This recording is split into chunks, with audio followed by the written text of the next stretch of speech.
This story goes back 1,570 years, when the Roman Empire was under attack by various barbarian tribes. The barbarians and the Huns wreaked havoc on many cities of the Roman Empire.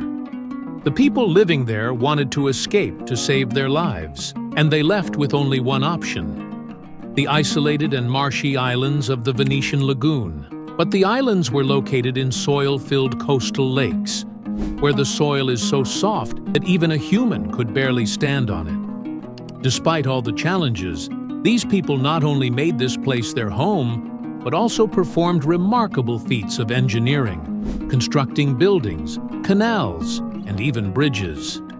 Yet the Venetians transformed this place into one of the most powerful cities. But how was such a grand city built on those tiny islands where even standing was nearly impossible? After being brought here, the biggest challenge for these people was to build a house here. The ground was very soft on top, but below the soil was solid. So Venetians devised a strategy. They brought tree trunks from nearby forests and hammered into the marshy islands. After going about 5 meters deep, these trunks would embed themselves into the solid soil, providing a stable base. These trunks were placed close together to form a stable platform. After inserting the piles, the top was cut off, and wooden planks were laid on top to distribute the weight evenly. Special limestone blocks were placed above this foundation to raise it above the water level. This simple combination of wood and stone created a strong foundation. After the foundation was laid, construction of buildings began. But to keep the buildings light, houses were kept no larger than 3 stories. A special lime-based mortar was used between the bricks to make the walls both strong and flexible. Floors and interior walls were made from wooden planks, reinforced with iron rods. This method became very popular in Venice, and soon the islands were filled with houses. Now, the biggest challenge was connecting the islands. For the first 500 years, these islands remained disconnected.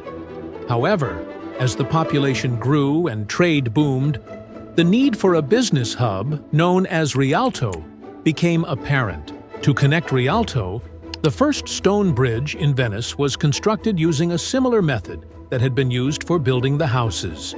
Over 12,000 wooden piles were driven into the canal's edge, and on top of them, a 10,000-ton stone arch bridge was built. This bridge was so successful that similar stone bridges were built all over Venice.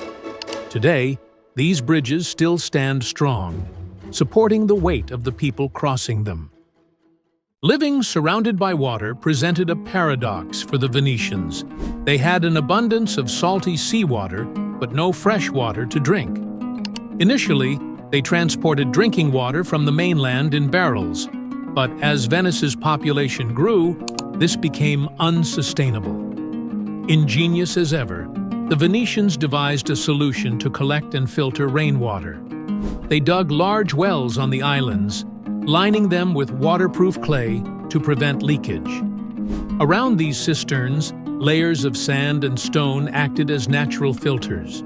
Rainwater from rooftops was channeled through pipes into these filtration systems, where it was purified as it seeped through the sand and collected in underground wells.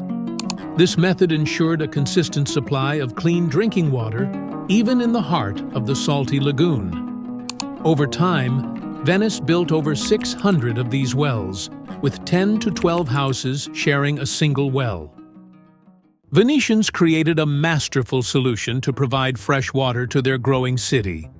But there was still a big issue: sewage. Managing sewage was a significant challenge for the Venetians, as their city lacked the solid ground necessary for traditional underground sewage systems. Initially, waste was simply discarded into the canals or onto pathways, leading to unhygienic conditions and unpleasant odors.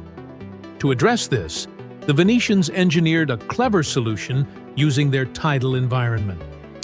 They constructed small drainage channels that connected houses directly to the canals. These channels were positioned above the normal water level of the canals. allowing liquid waste to flow out immediately.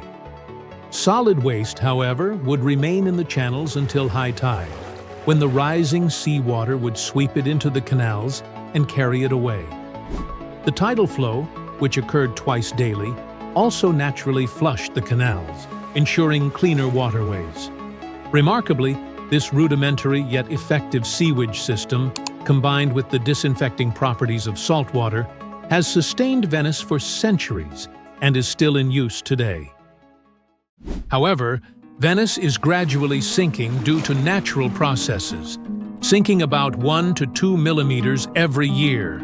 It is the only city in the world with no cars or motorbikes, and every year the city experiences a flood known as acqua alta. During winters, the water levels rise significantly, and walkways are often submerged. Each year, Venice attracts about 6 million tourists, but the local population is still less than 50,000. Thanks for watching. Give your opinion in the comments below. We will see you next time. Until then, stay curious.